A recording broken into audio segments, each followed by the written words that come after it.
नाम से, ओ यीशु के नाम से पवित्र आत्मा जी आप कब्जा करिए। आपके स्वर्गदूत यहाँ पर काम करें पिता, आपके स्वर्गदूत यहाँ पर कार्य करें प्रभु जी। धन्यवाद आपके समय के लिए, धन्यवाद भाइयों के लिए, बहनों के लिए प्रभु जी। धन्यवाद तेरे बेटे बेटे के लिए, तेरे दास के लिए प्रभु, आपके अभिषेक दास के लिए हो परमेश्वर तुम धन्यवाद करते हैं। धन्यवाद प्रभु जी, तेरी महिमा, धन्यवाद और राजाओं के राजा, धन्यवाद खुदा परमेश्वर। प्रार्थना सुनने के लिए यीशु के नाम में आमीन। तो एक वचन निकालिए यशायाह का 11 अध्याय और उसका दूसरा वचन।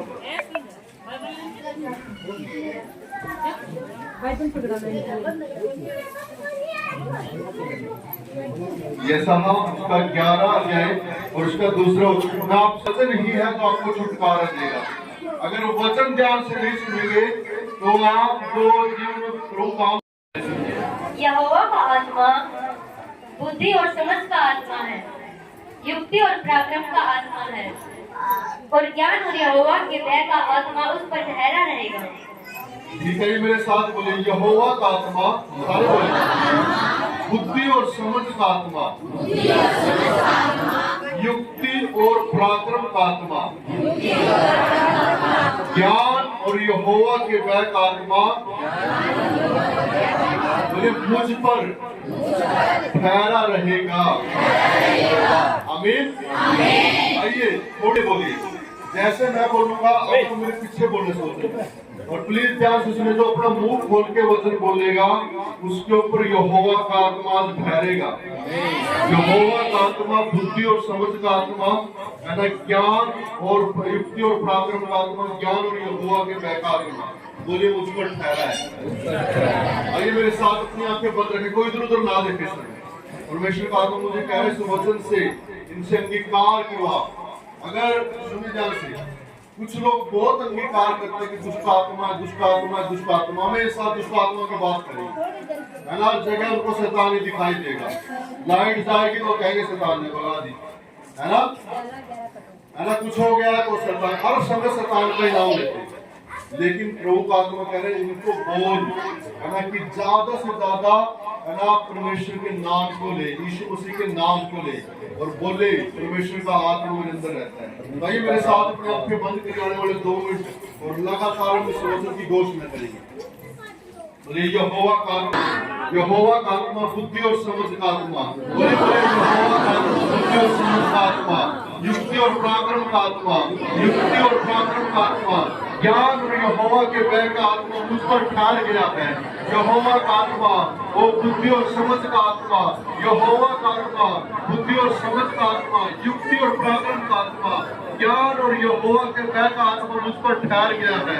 यहोवा का आत्मा बुद्धि और समझ का आत्मा, युक्ति और पराक्रम का आत्मा, ज्ञान और यहोवा के भय का आत्मा मुझ पर ठहर। यशायाह 11:2 के अनुसार यहोवा का आत्मा बुद्धि और समझ का आत्मा, बोलिए यहोवा का आत्मा बुद्धि और समझ का आत्मा, युक्ति और पराक्रम का आत्मा, ज्ञान और यहोवा का भय का आत्मा मुझ पर ठहर गया है।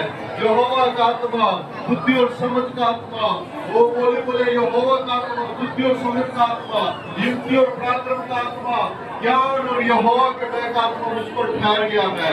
यहोवा का आत्मा, बोलिए आत्मा, ज्ञान और यहोवा के भय का आत्मा मुझ पर ठहर गया है। वो मुझ पर ठहर गया है। यहोवा का आत्मा मुझ पर ठहर गया है। यहोवा का आत्मा मुझ पर ठहर गया है। ओ यहोवा का आत्मा बुद्धि और समझ शुरू हो जाएगा। आप क्या अंगीकार कर सकते हैं? धन्यवाद हो परमेश्वर पिता आज के दिन के लिए कि प्रभु ने अवसर दिया कि मैं एक बार फिर से आपके बीच में आ सकूं। धन्यवाद खुदा के दास का, यहोवा के अभिषिक्त दास का, जो पास्टर देशराज जी जो फिर से इनवाइट किए आने का अवसर दिया। और आज जब हम यहाँ पर इकट्ठा है तो वचन परमेश्वर के साथ था और वचन ही परमेश्वर है ना। और वचन ने देदार लेकर के हमारे बीच में डेरा किया, यानी कि यीशु मसीह है ना वो वचन है। और उसने है ना शरीर को धारण करके हमारे बीच में डेरा किया। वो आया इस दुनिया में, लेकिन अगर आप वचन को सुनेंगे ध्यान से तो वचन क्या करेगा? आपको मजबूत करेगा। और वचन ही है जो आपको आखिरी सांस तक विश्वास करके रखेगा। जिन चमत्कार कलीसिया की नींव नहीं है, जिन चमत्कार कलीसिया की नींव नहीं है, कलीसिया की नींव परमेश्वर का वचन है। कलीसिया की नींव क्या है? परमेश्वर का वचन है। जिन चमत्कार प्रभु करेगा, चंगाई, छुटकारे, आशीष, बरकतें, गाड़ियां, बच्चे सब देगा परमेश्वर, लेकिन हमारा जो नींव है वो परमेश्वर का वचन है। अगर आप प्रभु के वचन का आदर नहीं करेंगे तो प्रभु आपको जय देना चाहता है, जो आपके जीवन में काम करना चाहता है ना, वो काम नहीं हो पाएगा। इसीलिए परमेश्वर के वचन का आदर करें। कितने लोग रोज घर बाइबल पढ़ते हैं? बाइबल कितने लोग पढ़ते हैं रोज? कुछ ही लोग पढ़ते हैं। बाइबल है आपके पास? किस किस के पास बाइबल नहीं है? पढ़ने वाला हूँ, मैं प्रभु की सेवा करता हूँ। मैं थोड़ा सा बता दूं, तो मैं प्रभु को नहीं मानता था, मैं चोर था और एक बदमाश आदमी था, लोगों को मारना पीटना, चक्कू मारना मेरे लिए आम बात थी। लेकिन 2007 में मैंने यीशु मसीह को जाना और यीशु मसीह पर विश्वास करके मैंने सारे पापों से मन फिराया। मैं शराब बहुत पीता था, नशे बहुत करता था, सारे नशे छोड़ करके, चोरी करना छोड़ करके, मार पीटा करना छोड़ करके 2007 में मैंने यीशु मसीह को ग्रहण किया अपने उद्धारकर्ता के रूप में। और 2007 से लेकर आज तक मैंने प्रभु की सेवा करा। हालेलुया। तो मैं गवाही थोड़े कम शब्दों में बता रहा हूँ आपको, लेकिन जो पिछली बार आए थे उन्होंने बहुत लंबी गवाही सुनी थी। लेकिन आज मैं आपको चाहता हूँ आप वचन सुने। चाहता हमारे जीवन से बड़े काम करना। आप ये नहीं सोचिए मैं पढ़ा लिखा नहीं हूँ, है ना। आप ये मत सोचिए भाई मैं तो अनपढ़ हूँ जी, या मुझे तो गाँव का हूँ, मुझे ज्यादा पता नहीं है ना। परमेश्वर हर एक व्यक्ति से काम लेना चाहता है ना। दुनिया में जब आए हैं तो परमेश्वर मृत्यु आएगी, है ना। प्रभु के दास है संत पौलुस, वो कहते हैं जीना मेरे लिए लाभ है और मरना मेरे लिए, है ना, मरना लाभ और जीना मसीह है। यानी कि मरूंगा तो भी प्रभु के पास पहुंच जाऊंगा और जीऊंगा तो प्रभु की सेवा करूंगा। हालेलुया। तो ये बात याद रखिए, एक दिन हम मिट्टी से बने, प्रभु ने मिट्टी से बनाया और एक दिन हम मिट्टी में मिल जाएंगे, लेकिन मरने के बाद हम सबका न्याय होगा। जो लोग यीशु मसीह पर विश्वास करते हैं वो सारे के सारे लोग स्वर्ग में यीशु मसीह के पास पहुंचेंगे, जहां पर सोने की सड़क है ना। वहां पर जाके यीशु मसीह के साथ वो रहेंगे। और जो लोग यीशु मसीह पर विश्वास नहीं करते वो नरक की आग में डाल दी जाएंगे। ये मैं नहीं कह रहा, वचन में लिखा हुआ था, लेकिन मैं आपको बताता हूं यीशु मसीह ही एकमात्र सच्चा परमेश्वर है, जो किसी की धर्म या किसी की जाति बदलने के लिए नहीं आया, वो जीवन बदलने के लिए। मेरे जैसे चोर को उसने पास्टर बना दिया, है ना। मेरे जैसे चोर को प्रभु ने पास्टर बना दिया। मैं पूरे भारत में सेवा कर रहा हूँ, विदेशों में भी जाता हूँ, अलग अलग जगहों पर जातों में प्रभु जाने का उसको देता है। लेकिन कैसे, है ना, जब मैंने उसको अपना जीवन दे दिया, हर एक पाप से, हर एक नशे से मन फिरा लिया, जब मैंने अपने जीवन को बदल दिया और प्रभु को अपना प्रभु से कहा प्रभु मैं तेरी सेवा करूंगा, और प्रभु ने मुझे इस्तेमाल करना शुरू किया। हालेलुया। मैं आपको बताता हूँ काम करें, परमेश्वर के लिए जिए, है ना, यीशु मसीह के लिए जिए। हर एक पाप से, बुराई से दूर होकर के हम परमेश्वर पर विश्वास करें, उसकी आज्ञाओं को माने, कलीसिया में आए लगातार, है ना। और अपने, है ना, जब हम परमेश्वर का आदर करेंगे, है ना, कलीसिया में आएंगे लगातार, तो परमेश्वर अपने दान वरदानों को हमारे अंदर बढ़ता जाएगा। प्लीज फोन बंद करिए ना, अगर आपका फोन बोल रहे हैं तो प्लीज उसको साइलेंट करिए, बंद करिए। आपसे रिक्वेस्ट है पे ना तो रुका रुकेगा। और ये मत सोचिए विरोध आपसे ही है, विरोध तो शुरू से ही होता है। आपको पता रोम के शासन में मसीह लोगों को मोम के वस्त्र पहना के जिंदा जलाया जाता था ताकि यीशु मसीह का नाम न ले, है ना। तो भी यीशु मसीह का प्रचार नहीं रुका, और आज तो 2024 आ गया, है ना। तो इसीलिए प्रभु का प्रचार पूरी दुनिया में हो रहा है ताकि लोग पाप से मन फिरा करके, पापों से पश्चाताप करके यीशु मसीह पर विश्वास करके उद्धार पाएं। और मैं आज आपको जब इस यहाँ पर आया हूँ, मैं सिखाने के लिए आया हूँ कि आप अपने रिश्तेदारों को, अपने लोगों को बचा सकते हैं, उनके लिए, है ना, उनको प्रभु का सुसमाचार दे सकते हैं, ताकि जैसे आप बचे, आपका उद्धार हो, मेरा उद्धार हुआ है, तो आपके द्वारा और मेरे द्वारा बहुत सारे और लोग भी प्रभु यीशु मसीह पर विश्वास करके उद्धार पाएं। हालेलुया। परमेश्वर चाहता है जो लोग बीमारियों में मर रहे हैं के काम, उसका पहला अध्याय हम निकालेंगे, प्रेरितों के काम, उसका पहला अध्याय, उसका 8 वचन। प्रेरितों के काम उसका पहला अध्याय और उसका 8 वचन 165 नंबर पेज पे है।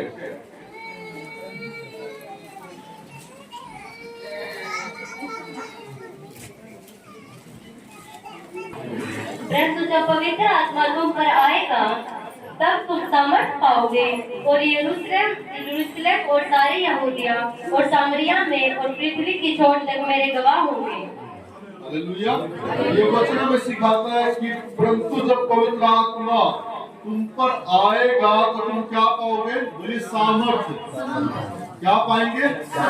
जोर से बोले क्या पाएंगे? है ना। जब पवित्र आत्मा तुम पर आएगा तो तुम क्या पाओगे? सामर्थ पाओगे।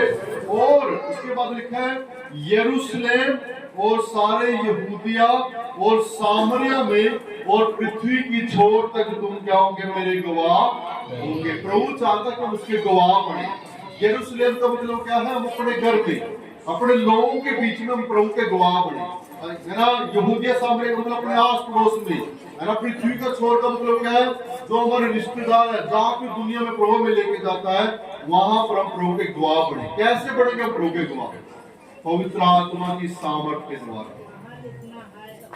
पवित्र आत्मा की सामर्थ के द्वारा परमेश्वर हमें पवित्र आत्मा की सामर्थ से बढ़ना चाहता है। और बाइबल कहती है जब यीशु मसीह मरे हुए में से जी उठे, है ना, तो 500 से अधिक लोगों को दिखाई दिए। कितने लोगों को दिखाई दिए? 500 को। और बाइबल बताती है कि जब यीशु मसीह, है ना, स्वर्ग में उठाए जा रहे थे तो उसके बाद वो लोग देख रहे थे यीशु मसीह को। लेकिन बाद में क्या हुआ? जब यीशु मसीह ने कहा था कि पवित्र आत्मा तुम पर आएगा, तुम्हें इंतजार करना है और तुम्हें क्या है उसका, वो पवित्र आत्मा तुम पर आएगा, मैं भेजूंगा तुम्हारे लिए। लेकिन क्या हुआ? सिर्फ 120 लोग थे जो इंतजार कर रहे थे। 380 लोगों को पता नहीं कहाँ गए, है ना।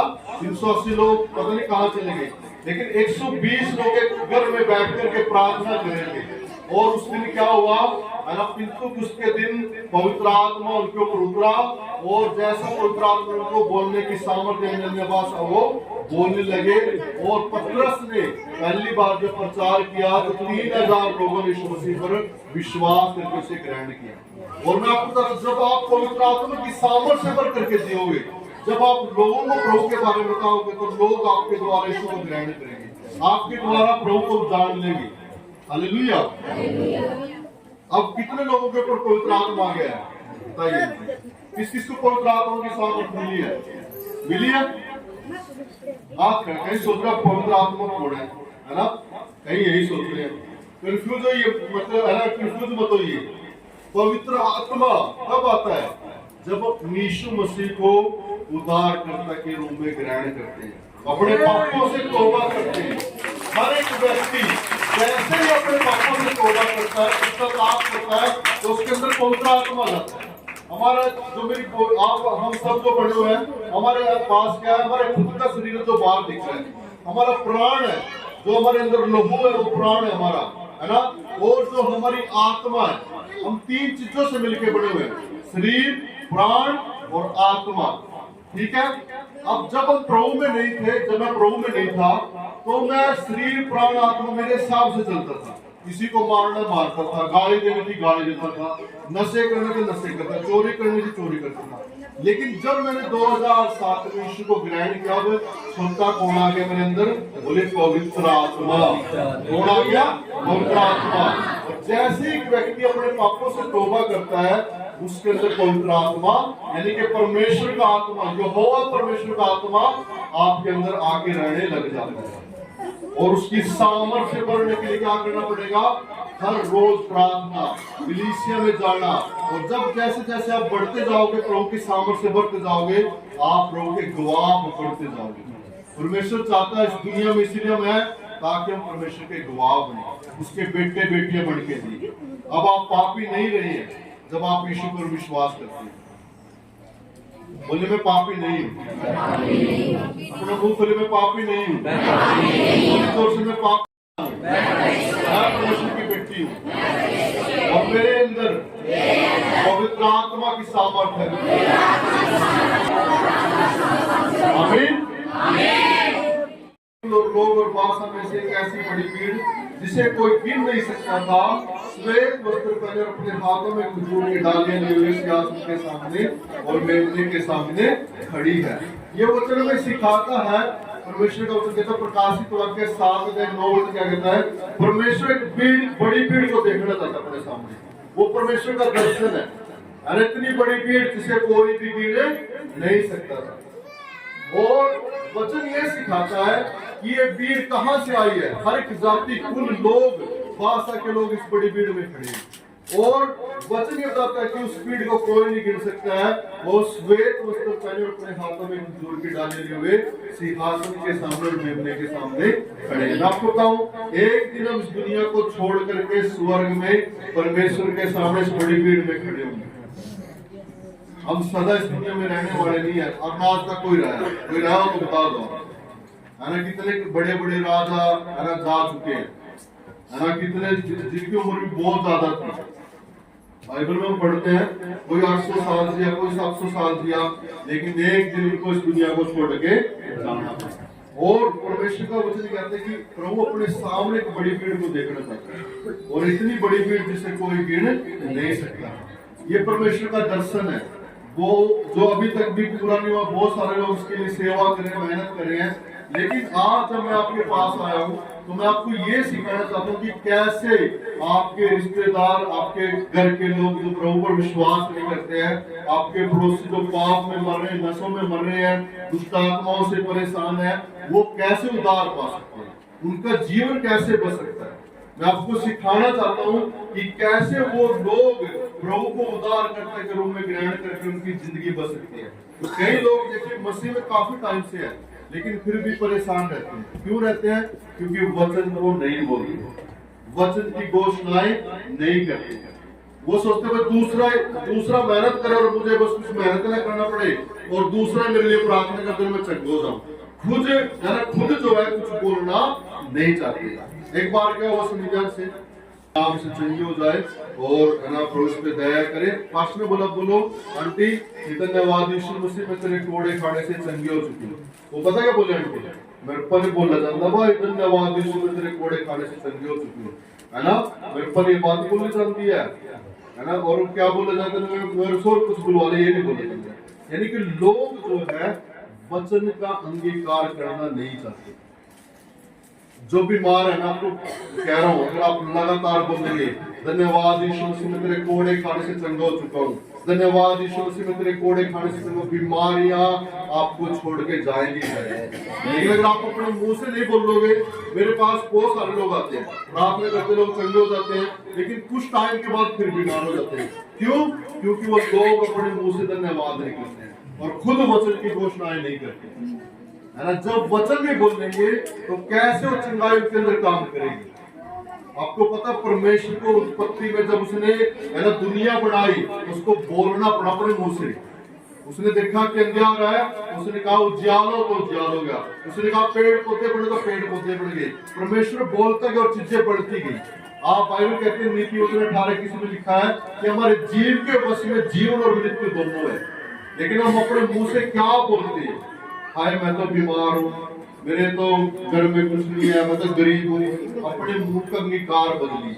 जब आप अपने मुंह से वचन बोलना शुरू कर देंगे तो वचन ही है जो आपके जीवन को बदलेगा। नीति वचन 18:21 में लिखा है साफ साफ, जीव के वश में जीवन और मृत्यु दोनों है।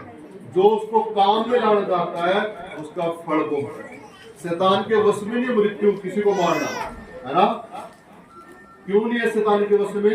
अगर उसके वश में तो लोगों को मारना तो कब का पूरी दुनिया को मार चुका। लेकिन मनुष्य के प्रभु ने किसको अधिकार दिया? मनुष्य को। मनुष्य के जीव के वश में है जीवन और मृत्यु दोनों बातें, है ना।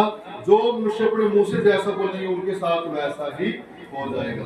तो मैं आज आपको ये सिखाना चाहता हूँ कि एक दिन हम स्वर्ग में परमेश्वर के सामने खड़े होंगे, लेकिन जो आपके रिश्तेदार है, जो बीमार है, दुष्ट आत्माओं से ग्रसित है, अलग अलग प्रकार की चीजों में पड़े हुए हैं, जब आप उनको प्रभु का वचन बताओ अपना नहीं बना लेते, जब तक आपके लिए रेमा वचन नहीं बढ़ जाता। रेमा का मतलब ये जीवित वचन आपके लिए नहीं बढ़ जाता। आपको एक उदाहरण देता हूं बाइबल में, रेमा वचन क्या होता है।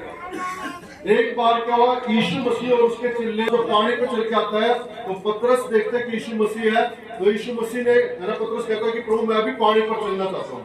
यीशु मसीह ने क्या बोला उसको, इनका आ जाओ, क्या करो, आ जाओ, यानी कि उसको रेमा वचन दिया और पतरस ने उस वचन को लिया और पानी पे जैसे चलना शुरू किया विश्वास के साथ, पानी उसके लिए जमीन बन गई। हालेलुया। रेमा वचन क्या था, सिर्फ दो शब्द आए, आ जाओ। मैंने यीशु मसीह ने कहा आ जाओ, जैसे यीशु मसीह ने कहा कि आ जाओ तो उसके लिए रेमा वचन वो बन गया। मैं आपको बताना चाहता हूँ कि जब तक आप वचन को पढ़ने का, तुझे नहीं सुना अभी थोड़ी देर पहले आकाशवाणी हुई थी मैं परमेश्वर का पुत्र हूँ, मेरे ऊपर पवित्र आत्मा गुजरा था। नहीं, यीशु मसीह ने कहा लिखा है मनुष्य के रोटी से नहीं परमेश्वर के मुख से निकले वचन से जीवित रहे। यानी कि उसको, शैतान को यीशु मसीह ने क्या किया, वचन से उत्तर दिया। किससे उत्तर दिया, बोलिए वचन से। और फिर उसके बाद शैतान ने भी वचन का इस्तेमाल किया। फिर शैतान ने कहा कि लिखा वचन में ये भी कि तो अपने आप को यहाँ से नीचे गिरा दे और स्वर्ग तुझे क्या करेंगे, आप उठा लेंगे, है ना। लेकिन यीशु मसीह ने कहा ये भी लिखा है कि अपने प्रभु परमेश्वर की परीक्षा न कर। हालेलुया। आपको बताओ, जब आपको वचन होगा ना आपके पास, तो वचन ही आपको आजाद करेगा। वचन ही है जो आपको पता हो क्या लिखा है मेरे लिए वचन, है ना, मेरे लिए क्या लिखा हो वचन। यीशु मसीह उसको वचन से उत्तर दिया। उसके बाद क्या है, बाइबल बताते हैं शैतान वहां से चला गया क्योंकि उसको पता था इसके पास वचन है। आज वचन जब आपके हृदय में होगा तो वचन काम करेगा। आइए हम एक वचन निकालेंगे, मरकुस 4 अध्याय, मरकुस 4 अध्याय 26 से 29 वचन को पढ़ते, 57 नंबर पेज पे। फिर उसने कहा, परमेश्वर का राज्य ऐसा है जैसे कोई मनुष्य भूमि पर बीज छांटे, रात को सोए और दिन को जागे, और वह बीज ऐसे उगे और बढ़े कि वह न जाने। पृथ्वी आप से आप फल लाती है, पहले अंकुर, तब बाल, और तब बालों में तैयार दाना। परंतु जब दाना पक जाता है तब वह तुरंत हंसिया लगाता है, क्योंकि कटनी आ पहुंची है। हालेलुया। यहाँ पर लिखा है कि फिर उसने कहा, यीशु मसीह ने कहा, परमेश्वर का राज्य ऐसा है जैसे कोई मनुष्य भूमि पर बीज छींटे और रात को सोए और दिन को जागे, और वह बीज ऐसे होकर बढ़े कि वह न जाने। यहाँ पर यीशु मसीह सिखा रहा अपने चेलों को कि प्रभु का राज्य, परमेश्वर का राज्य खेत के समान है। किसके समान है, बोले खेत के समान है। जोर से बोले थोड़ा, किसके समान है, और जोर से बोले थोड़ा। कितने लोग खेत में काम करते हैं, खेत में काम करते हैं ना, तो खेत में काम करना आसान है या मुश्किल है, मेहनत करनी पड़ती है ना। तो यहाँ पर यीशु मसीह सिखा रहा है कि परमेश्वर का राज्य जैसे खेत में काम किया जाता है, वैसे ही प्रभु के राज्य में भी काम होता है। वहां पर लिखा है कि किसान क्या करता है, भूमि को क्या करके तैयार करके उसमें बीज बोता है। क्या करता है, बीज बोता है, और बीज बोने के बाद वो रात को सोए दिन को जागे। उसको किसान को नहीं पता लगता कि क्या है, कैसे बीज बढ़ रहा है, कैसे उग रहा है। और वहां पर लिखा है कि पृथ्वी जो है अपने आप फल लेकर कहते हैं, जमीन जो है वो अपने आप फल लेकर कहते हैं। पहले अंकुर, फिर बाल, फिर बालों में तैयार दाना, और जब दाना पक जाता है तुरंत हंसिया लगाता है, क्योंकि कटनी आप होती है। मैं आज आपको ये सिखाना चाहता हूँ, परमेश्वर के राज्य में काम करना जैसे खेत में काम किया जाता है, वैसे ही प्रभु के राज्य में भी काम किया जाता है ना। परमेश्वर के राज्य में खाली खेत, देखिए किसान के पास सबसे पहले कौन सा खेत होता है, बोले खाली खेत। जोर से बोलिए। दूसरा बीज बोया खेत, यानी कि उसने बीज बो के उसको छोड़ दिया। तीसरा खेत कौन सा होता है, बढ़ता खेत, यानी कि बीज जब बढ़ना शुरू हो गया तो किसान उसकी देखभाल करे, समय समय पर उसमें पानी दे रहा है, दवाइयां डाल रहा है, उसकी चारों सुरक्षा का बाड़ा बांध रहा है। फिर छोटा जो होता है वो तैयार खेत, यानी कि कटनी का समय आप होता है। प्रभु के राज्य में भी ऐसे ही काम किया जाता है। खाली खेत का मतलब है वो लोग जो यीशु मसीह पर विश्वास नहीं करते हैं, वो लोग परमेश्वर के राज्य में खाली खेत हैं। क्या है वो लोग, परमेश्वर के राज्य में खाली खेत। वो काम करोगे, सबसे पहले आपके परिवार में हो सकते हैं, आपके रिश्तेदारों में हो सकते हैं, आपके आस पड़ोस में हो सकते हैं, जो लोग यीशु मसीह पर विश्वास नहीं करते हैं। वो लोग परमेश्वर के राज्य में खाली खेत है। आपको कितने लोग, जो पिछली बार तो मैंने आपको एक कार्ड दिया था, पास एक वो कार्ड है अभी डायरी में लिखे थे, कार्ड किस किसके पास है दिखाना था। एक बेटी ने इसने लिखा ना, देखिए ना, अभी जो लोग आज मैंने देखिए बहुत लोगों ने लिख रखा है, ये देखिए मैंने इनको सिखाया था कि परमेश्वर के राज्य में खाली खेत का मतलब है अविश्वासी लोग, है ना। और अविश्वासी लोगों के हमें नाम लिख करके प्रार्थना करनी है, उनका नाम लिख करके हमें प्रार्थना करनी है। किस किस के पास ये कार्ड नहीं अभी यहाँ पर, किस किस को ये कार्ड चाहिए, तो भाई वो कार्ड बना है ना जल्दी से, ये कार्ड आपके पास अभी दे देंगे ना।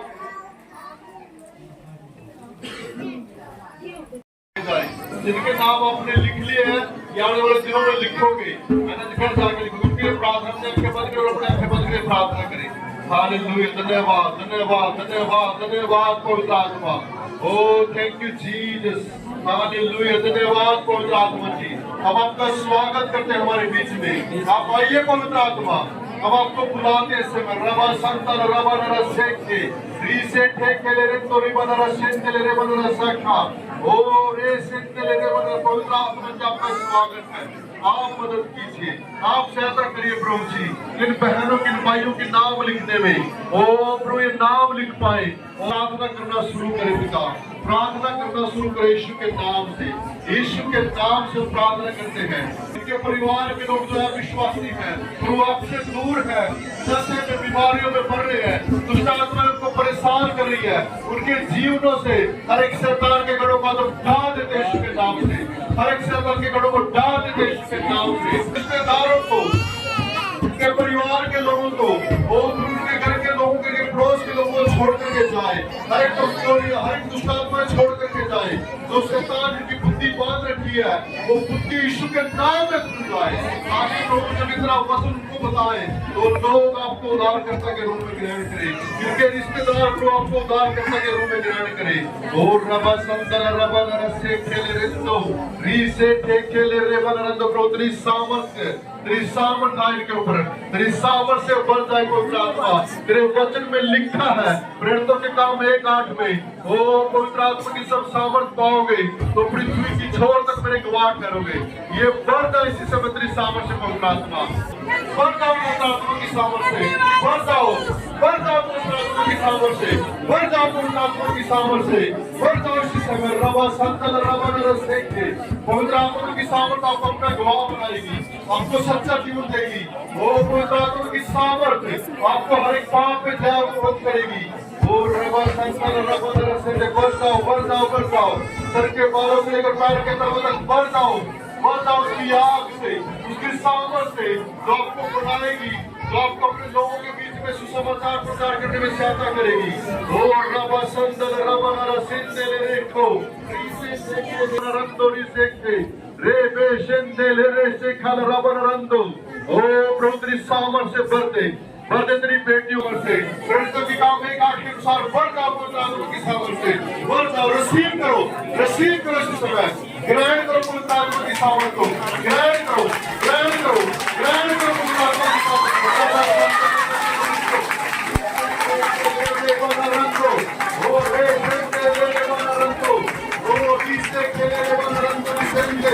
हर एक प्रकार की बीमारी का आत्मा छूट जाओ से, यीशु के नाम से छोड़ दे किसी को। हर एक प्रकार की बीमारी का आत्मा की दुष्ट आत्मा, हर एक प्रकार की दुष्ट आत्मा में तुम्हारे ऊपर निकाल लेता हूँ, और लूका का सुन के तुम्हारा निकाल लेते हैं, निकलो यीशु के नाम से। हर एक दुष्ट आत्मा out in the name of Jesus, out Yeshu के नाम से, आउट यीशु के नाम से। ओ ले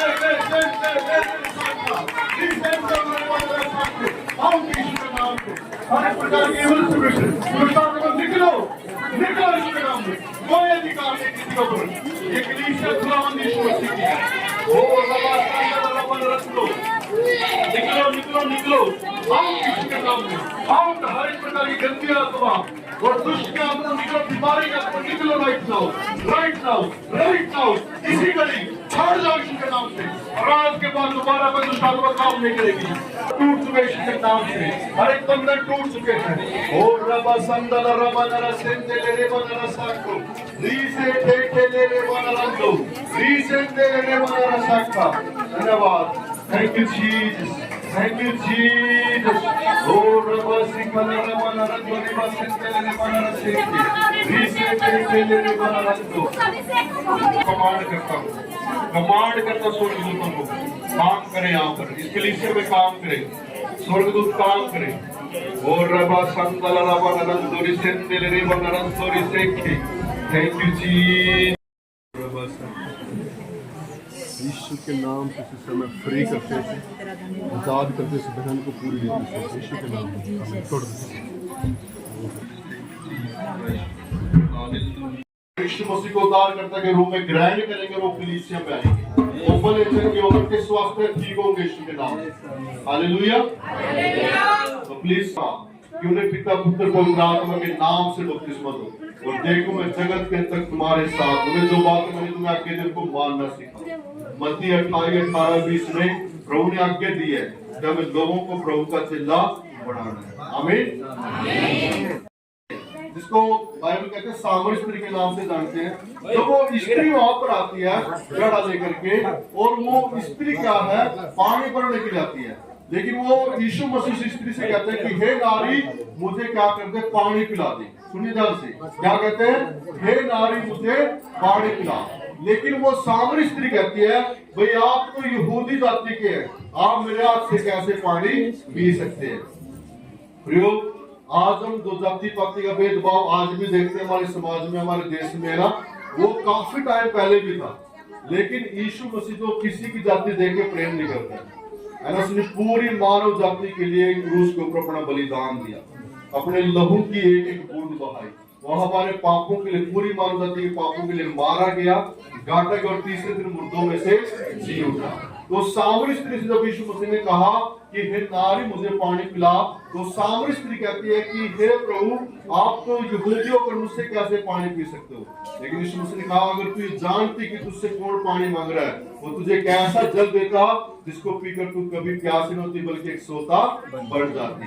और वो सामरी स्त्री कहती है कि हे प्रभु पानी मुझे पिला दे। वो बड़ी स्टोरी आप पढ़ सकते हैं आराम से, मैं शॉर्ट में आपको बता रहा हूँ। लेकिन वो प्रभु कहते उसको कि वो सामने से कहते प्रभु वो पानी मुझे पिला दे ताकि मुझे हर रोज घड़ा उठा के न लाना पड़े। उसको लगा यहूदियों ने शायद किसी ऐसे पानी की खोज कर ली जिसको एक बार पिएंगे और वो बिल्कुल क्या हो जाएगा, है ना, बार बार पानी की प्यास नहीं लगेगी। लेकिन हम देखते हैं तो वहां पर क्या घटना घटती है। यीशु मसीह कहते हैं ठीक है मैं तुझे पानी पिलाऊंगा, लेकिन जा पहले अपने पति को बुला के लेके आ। लेकिन जैसे यीशु मसीह ने बात कही वो कहती है कि हे प्रभु मैं तो बिना पति की हूँ। यीशु मसीह ने कहा तो ठीक कहती है कि तू बिना पति की है, क्योंकि तू 5 पति कर चुकी है और जिसके पास तू रहती है वो भी तेरा पति नहीं है। हालेलुया। वो भी तेरा पति, यानी कि प्रभु ने उसके पाप के बारे में उसको दिखा दिया कि वो कैसा जीवन जी रही है।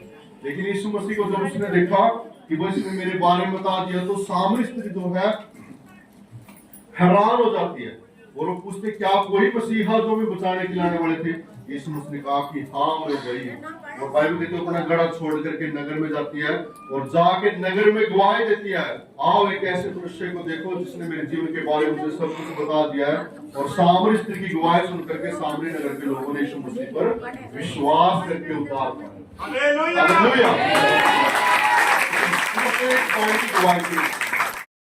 में सिखाया बहुत बहुत धन्यवाद हो, धन्यवाद हो प्रभु जी। मैं नहीं पार्ट में गिरी हुई थी, जमा मेरा बोल भी नहीं निकला था। तो मैंने पापा जी से फोन लाया, पापा जी से प्रेयर कराई, तो मैं बैठ भी नहीं पाऊंगी। मैं पापा जी में बैठ भी नहीं पा रही, मैं सुती सुती की प्रेयर करी पापा जी ने। मैं सुबह है ना बहुत चंगी हो प्रभु जी ने बहुत चंगा कर दिया। धन्यवाद। और ये चारों वचन बाइबल में से लिए गए हैं रोमियो की पत्री से, और उनमें लिखा रोमियो 3:23, रोमियो 6:23, रोमियो 5:8, रोमियो 10:9। और ये चारों चित्र क्या बताते हैं, ये देखिए यहाँ पर चारों वचन, ये 2 चित्र भी दिख रहे हैं। तो ये चारों वचन बताते हैं कि एक पापी मनुष्य यीशु मसीह पर विश्वास करके कैसे उद्धार पा सकता है। वो कैसे अपने जीवन में पापों की क्षमा पा करके यीशु को उद्धारकर्ता के रूप में ग्रहण कर सकता है। जल्दी से कोई 2 भाई आके उठ के आइए, जल्दी से कोई भी 2 भाई आइए, थोड़ा सा उधर मुंह कर लीजिए, हाँ इधर इधर आइए थोड़ा सा, आप थोड़ा सा कहानी जो मैं यहाँ पर वचन में लिखी है मैं आपको समझा रहा हूँ। यहाँ पर देखिए मनुष्य है और ये प्रभु है। आपका नाम क्या है? अभी इसको बाद में राजकुमार को प्रभु बोल लो है ना। पहले इसमें जो वचन में चित्र बना वो समझा रहा हूं आपको। ये प्रभु है और यहाँ पर मनुष्य है, ठीक है, और इनके बीच में खाई है, ठीक है, थोड़ा सा दूरी बना लीजिए। और रोमियो 3:23 वचन कहता है इसीलिए कि सबने पाप किया है और परमेश्वर की महिमा से रहित है।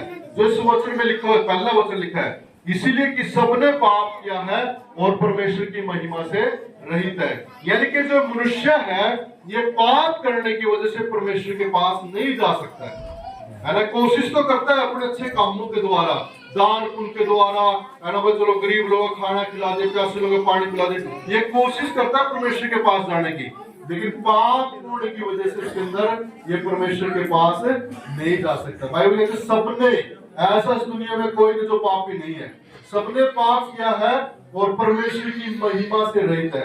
यानी कि पिता परमेश्वर की महिमा में नहीं जा सकता। आपको पता है जब ये पाप करेगा तो इसके अंदर बीमारी भी होगी, दुष्टात्माएं भी इसको तंग करेगी। जब ये पाप करेगा तो ये सारी चीजों से परेशान रहेगा। एक बार क्या हुआ, यीशु के पास एक लकवे के रोगी को लेके आए और भीड़ होने की वजह से उन्होंने छत पाड़ करके यीशु मसीह के सामने से लकवे के रोगी को लटका दिया। और यीशु मसीह ने क्या कहा उसको, तेरे पाप क्षमा हुए। क्या बोला? तेरे पाप क्षमा हुए। अब यीशु मसीह उसको चंगा नहीं किया पहले। अब वो सारे जो शास्त्री फरीसी लोग थे वो कहने लगे ये कैसे पाप क्षमा कर सकता है, परमेश्वर को छोड़ कौन पाप क्षमा कर सकता है। यीशु मसीह ने कहा भाई आसान क्या है, सहज क्या है, पाप क्षमा करना या इसको बोलूंगा उठ के वो अपने खाट उठा के चलते। 4 लोग उसको खाट पे उठा के लेके आए थे, लेकिन यीशु मसीह ने उसको पहले कहा तेरे पाप, यानी कि मेन जो जड़ है इन बीमारियों की, दुष्ट आत्माओं की, वो बोले पाप है। क्या है? पाप है।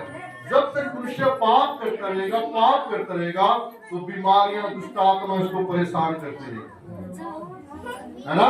और जब प्रभु यीशु मसीह उस लकवे के रोगी का तेरे पाप क्षमा हुए, जैसे उसके पाप क्षमा हुए यीशु मसीह ने कहा उठ, अपनी खाट उठा करके चल फिर।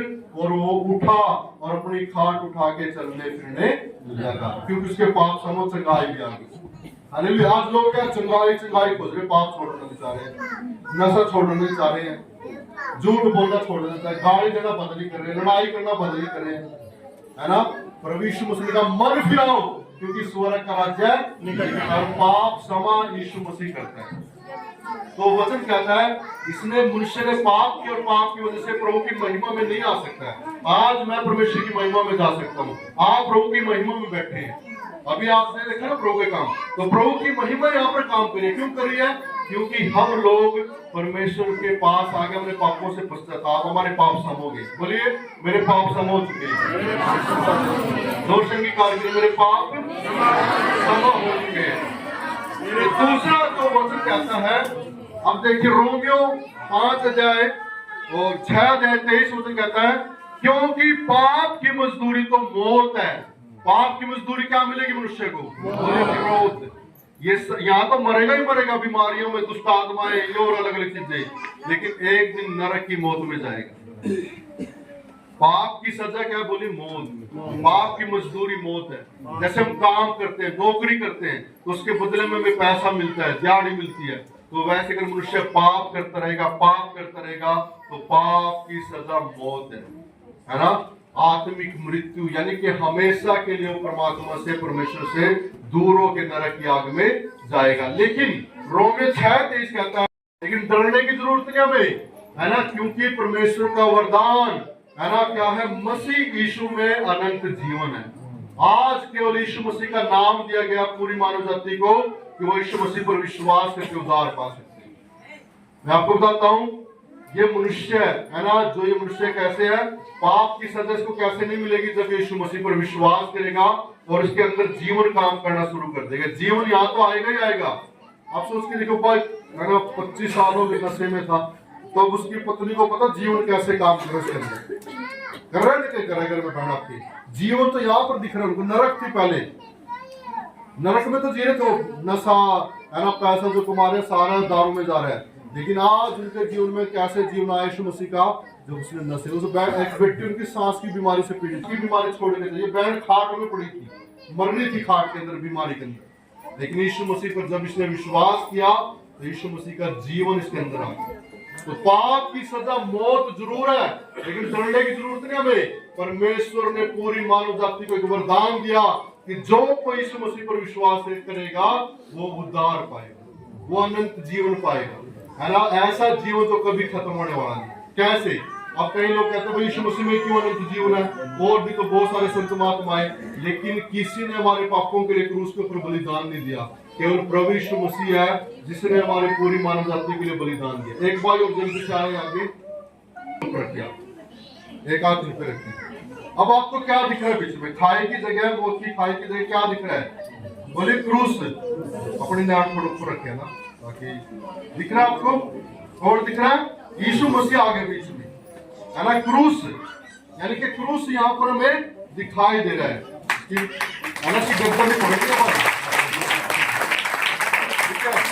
तो यीशु मसीह बीच में आ गए। रोमियो उसका 5:8 वचन कहता है, परंतु परमेश्वर ने पूरी मानव जाति पर अपने प्रेम की बड़ा इस रीति प्रकट करी कि जब हम पापी थे तभी मसीहा हमारे लिए मरा। यानी कि इस मनुष्य के ऊपर, हम सबके ऊपर परमेश्वर ने अपने प्रेम की बड़ाई को प्रकट किया कि जब हम पापी थे तभी मसीहा हमारे पापों के लिए मरा। उसके हाथों में किल्ले ठोकी गई क्योंकि हम अपने हाथों से गलत काम करते हैं। उसके मुंह के ऊपर थूका गया क्योंकि हम अपने मुंह से गालियां बकते हैं, दूसरों को श्राप देते हैं। उसके पैरों में किल्ले ठोकी गई क्योंकि हम गलत रास्ते पर चलते हैं। उसको सर के ऊपर कंटों का ताज बनाया गया क्योंकि हम दिमाग में बहुत सारे गंदे विचार, बहुत सारे गलत प्लान करते हैं। यीशु के लहू की एक एक बूंद पूरी मानव जाति के पापों के लिए बहाई गई। बाइबल कहती है बैल और बकरों के लहू के द्वारा तुम्हारा उद्धार नहीं हुआ है, यीशु मसीह के जिंदा लहू के द्वारा तुम्हारा उद्धार हुआ है। हालेलुया। आपको कहना चाहता हूं, परमेश्वर की प्रेम को देखिए। परमेश्वर ने अपने प्रेम की बड़ाई हमारे ऊपर स्थिति प्रकट करी कि जब हम पापी थे तभी मसीहा हमारे लिए मरा। वो हमारे पापों के लिए क्रूस के ऊपर मर गया, है ना। उसने हमारे लिए जान दे दी ताकि वो मौत की सजा, वो नरक की मौत हमें ना मिले। वो नरक की मौत, वो है ना, पाप यीशु मसीह ने अपने ऊपर ले ली। बाइबल कहते जो पाप से अनजान था वही हमारे लिए पापी ठहरा दिया गया, है ना। उसके मुंह के ऊपर थूका गया, उसको बल्ला मारा गया, उसको कोड़े मारे गए, 39 कोड़े हमारी बीमारियों के लिए। इसीलिए आज यीशु के नाम से बीमारियां छोड़ के जाती है, इसीलिए दुष्ट आत्माएं निकलती हैं, क्योंकि यीशु का नाम ही है जो हमें पापों के क्षमा करता है, हमारा उद्धार करता है और हमें जीवन देता है। कैसे हम पापी थे? बोले जब हम पापी थे तभी मसीहा मरा। अब इस मनुष्य को करना क्या है ना, उद्धार पाने के लिए क्या करना है? 2000 किलोमीटर 5000 किलोमीटर पैदल नहीं चलना है ना, भूखे नहीं रहना है। इसको क्या करना? रोमियो 10:9 कहता है, प्रभु के वहां पर लिखा है कि यदि तो अपने मुंह से यीशु को प्रभु जानकर अंगीकार करे और अपने मन से विश्वास करे कि परमेश्वर ने उसे मरे हुए में से जिलाया तो तू निश्चय उद्धार पाएगा। एक व्यक्ति कैसे उद्धार पा सकता है ना? बोलिए, मुंह से अंगीकार करके और मन से विश्वास करके। वचन कहता है रोमियो 10:9 कि यदि यह मनुष्य अपने मुंह से यीशु को प्रभु जानकर अंगीकार करता है कि हे प्रभु मैं पापी, मुझे माफ कर दे, और अपने मन से विश्वास करता है कि हे प्रभु यीशु मसीह मेरे पापों के लिए मारे गए, आप गाड़े गए और तीसरे दिन मुर्दों में से जी उठे, तो प्रभु यीशु मसीह पर जब हम मन से विश्वास करते हैं तो बाइबल कहते हैं मनुष्य निश्चय उद्धार पाएगा। उद्धार पाने के लिए कुछ नहीं करना, ना भूखा रहना, ना पैदल चलना, ना नंगा रहना, कुछ भी नहीं करना। केवल यीशु मसीह पर विश्वास करके अपने पापों को अंगीकार करना और प्रभु से कहना प्रभु मुझे माफ कर दे, और अपने मन से विश्वास करना कि यीशु मसीह आप मेरे पापों के लिए क्रूस के ऊपर मारे गए, गाड़े गए, तीसरे दिन जी उठे और आज के दिन और फिर से आने वाले हैं, तो इस मनुष्य का उद्धार हो गया। Hallelujah, hallelujah. समझ रहे हो आप? बैठ जाइए, इसके लिए तालियां बजाइए ना। यीशु मसीह के जीवन के अंदर काम करना शुरू करेगा। ये मेरे पीछे बोलिए, धन्यवाद पिता आज के इस समय के लिए। आज मैंने मैं एक पापी मनुष्य हूँ। प्रभु यीशु मसीह, अब मैं अपने मुंह से आपको प्रभु जानकर अंगीकार करता हूँ कि मैं एक पापी मनुष्य हूँ। मुझे माफ कर दीजिए, मुझे माफ करिए। अपने सारे पापों को आपके सामने मान लेता हूँ और मैं विश्वास करता हूँ कि आप मेरे पापों के लिए क्रूस के ऊपर मारे गए, गाड़े गए और तीसरे दिन मरे हुओं में से जी उठे। और आज मसीह, आज से मैं आपको अपने प्रभु और उद्धारकर्ता के रूप में ग्रहण करता हूँ। जैसा मनुष्य आप मुझे बनाना चाहते हो, बनाइए और अपना पवित्र आत्मा मुझे दीजिए। धन्यवाद पिता, मेरी प्रार्थना सुनने के लिए। आमीन। हालेलुया। नहीं बड़े थे, वो विश्वासी थे लेकिन गरीब बहुत थे ज्यादा। तो लेकिन क्या हुआ, जब उसके आगे वो बेट की वो आया, बेट डालने की बारी आई, तो उसके जेब में ना पैसे नहीं थे। तो उसने कहा प्रभु मेरा देने का हृदय तो बहुत है लेकिन मेरे पास पैसे नहीं। उसने अपनी शर्ट से एक बटन तोड़ा और बटन तोड़ के बटन ही डाल दिया। प्रभु यही ऑफरिंग है। और आपको पता है ना, उसके बाद परमेश्वर ने उसको तीसरा यूहन्ना और उसका दूसरा वचन दिया। उसने कहा मेरे बेटे में तो तू बड़ा चंगर है, जैसे तू आत्मिक गिनती कर रहा है वैसे तू सारी चीजों में उन्नति करता था। और उसके बाद वो प्रभु के साथ अपने घर गया, अपनी पत्नी को बोला प्रभु ने मुझे रेमा वचन दिया, जीवित वचन दिया। उसने कहा मैं तुझे बढ़ाऊंगा। और आपको पता है वो बहुत अमीरों तक है, बहुत अमीरों तक है, इतना देने वाला बढ़ गया कि बहुत ज्यादा, है ना, क्योंकि उसकी हृदय थी। आज कई लोगों के पास पैसा तो है लेकिन दिल नहीं है ना। कईयों के पास दिल है, पैसा नहीं है। लेकिन इसीलिए हमें क्या है, जो पैसा हमारे हाथों में है ना, वो चाहते हैं कि हम प्रभु को दें। आपको पता है निर्गमन पुस्तक और उसका 25वां अध्याय, निर्गमन उसका 25 अध्याय आप निकाल लीजिए।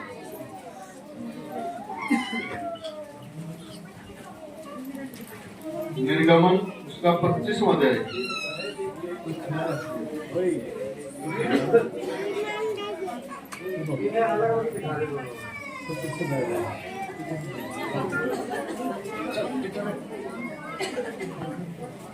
ठीक है, मिल गया सबको। उसका एक और दो वचन, 3 वचन हम पढ़ेंगे ना, तीसरे वचन तक मिल गया सबको। 25 अध्याय और उसके 1 से 3 वचन। यहाँ पर लिखा यहोवा ने मूसा से कहा इजराइलियों से यह कहना कि मेरे लिए भेंट ले आए, जितनी अपनी इच्छा से देना चाहे उन्हीं सबों से मेरी भेंट लेना। और जिन वस्तुओं की भेंट उनसे लेनी है अर्थात वे है सोना चांदी पित्तल, है ना, क्या है, सोना चांदी पित्तल।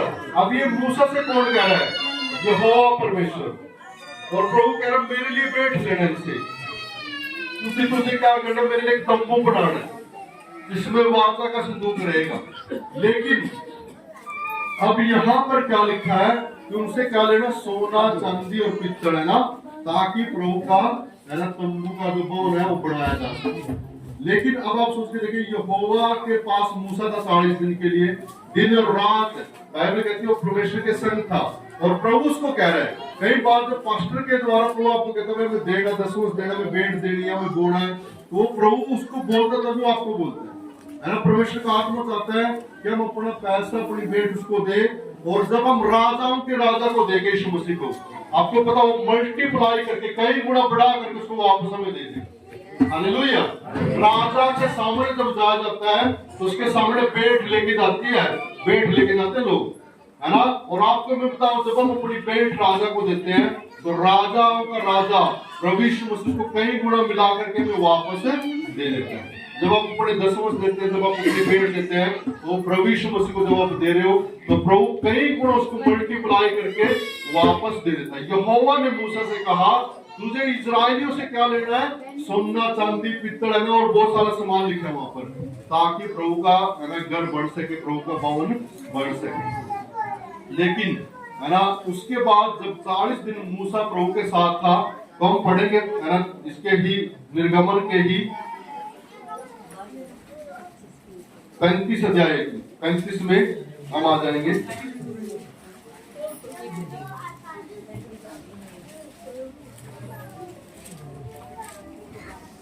और फिर मूसा जब नीचे आ जाता है उससे पर्वत से, तो 35 का 4 वचन से पढ़ेंगे। वहां पर लिखा है, फिर मूसा ने इजराइलियों की सारी मंडली से कहा, जिस बात की आज्ञा यहोवा ने दी है वह यह है कि तुम्हारे पास से यहोवा के लिए भेंट ली जाए, और जितने अपनी इच्छा से देना चाहे वह यहोवा के लिए भेंट करके वस्तुएं ले आए, अर्थात सोना चांदी पित्तल नीले बैंगनी और लाल रंग का कपड़ा है ना, सारी चीजों की लिस्ट वहां पर लिखी हुई है। अब मूसा जब पर्वत से नीचे आता है ना परमेश्वर के पास, तब 40 दिन के लिए जब वो नीचे आया तो इजराइली लोगों को इकट्ठा करता है, इजराइलियों को बोलता है कि भाई सोना चांदी और पित्तल प्रभु के लिए लेकर के है ना। और आप सोच के देखिए मूसा किसके लिए मांग रहा था? यहोवा परमेश्वर के लिए है ना। जब प्रभु के दास भवन बनाएंगे तो किसके लिए बनेगा? परमेश्वर के लिए बनेगा, कलीसिया के लिए बनेगा। परमेश्वर की कलीसिया जो लोग दूर दूर से आते हैं है ना, वो आराम से रह भी सके, खा भी सके, सारी सुविधा वहां पर हो। लेकिन है ना हमें बोले मुझे देने वाला बनना है। अगर आपके पास है ना जो भी आप देना चाहते हैं परमेश्वर के भवन के लिए, आप 5 लाख देना चाहते हो, आप 1 लाख देना चाहते हो, आप 10,000 देना चाहते हो, आप सोना चांदी देना चाहते हो, तो आप प्रभु के लिए अपने हृदय तैयार करिए और आप है ना प्रभु के लिए दीजिए। दाऊद के बेटे राजा सुलेमान के बारे में जब पढ़ते हैं तो वो काफी भेंट लेके आई, जब सुलेमान से मिलने के लिए आई है ना, और रानी ने उसको जब वो दी भेंट, तो राजा सुलेमान ने उसमें कई गुना मिला करके उसको बहुत सारा वापस दे दिया। जब हम राजा के राजा को देंगे तो परमेश्वर में देगा। तो मैं चाहता हूँ कि आने वाले अनाज समय में आज आप डिसीजन लेके जाए कि मुझे प्रभु के भवन के लिए देना है ना। अमाउंट मायने रखता है, आप 5 लाख दोगे, आप 2,000 दोगे, आप 10,000 दोगे, 20,000 दोगे, या आप सोना दोगे, आप चांदी दोगे, क्या दोगे आप है ना, लेकिन प्रभु के भवन के लिए आपको देना है ना। जब प्रभु का भवन बनेगा, अभी आप देखिए इस जगह में है ना बैठे हैं, ये भी आप लोगों के द्वारा दिया गया का प्रचार करें, ये लोगों को अपनी गवाही दे पिता परमेश्वर। और रवा संतल रवा नरके के रिंदो रीसे के ले माना तो प्रभु सच में मैं भी तेरे भवन के लिए प्रभु यहाँ पर लाखों में बोने पाऊं पिता। और रवा संतल रवा नर और भी बहने और भी भाइयों के हृदय तैयार करिए पिता। हम धन्यवाद करते पिता सारी शिक्षा के लिए, सारे वचनों के लिए पिता आपका धन्यवाद हो। सारा आदर महिमा इज्जत जलाल हम आपको देते हैं। आमीन। आप सबके लिए हम प्रार्थना करेंगे।